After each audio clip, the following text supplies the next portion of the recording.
રામ નારાયણ રામ. કેવી રીતે તમે કોઈ મહલ્લામાં રહો અથવા કોઈ શેરી વિસ્તારમાં રહો તે ભગવાનની ભગવત સત્તા પર કોઈ અસર પાડતી નથી. જે વિધિ વ્યવસ્થા ચાલી રહી છે તે એથી બનાવી રહી છે તેવી તાત્કાલિક નિયમો છે. અહીંના ક્રોધ અને કામ પર એવી મોટી અને વિશાળ સત્તા નિર્ભર નથી.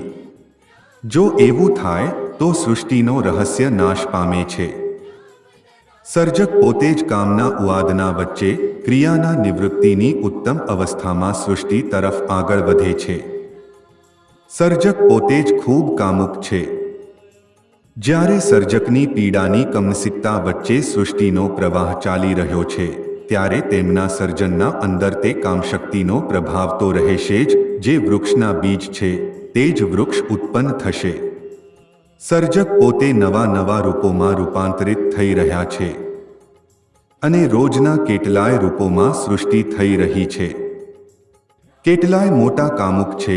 કેટલું મોટું કામ, જે કામની ઈચ્છાશક્તિની અસરથી અનગિનત સૃષ્ટિઓ વચ્ચે તે પોતાને મિશ્રિત કરી રહ્યા છે.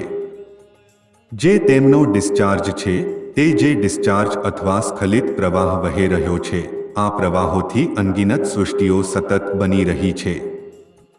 પછી ત્યાં ભગવાનનું નામ હોવું જોઈએ નહીં.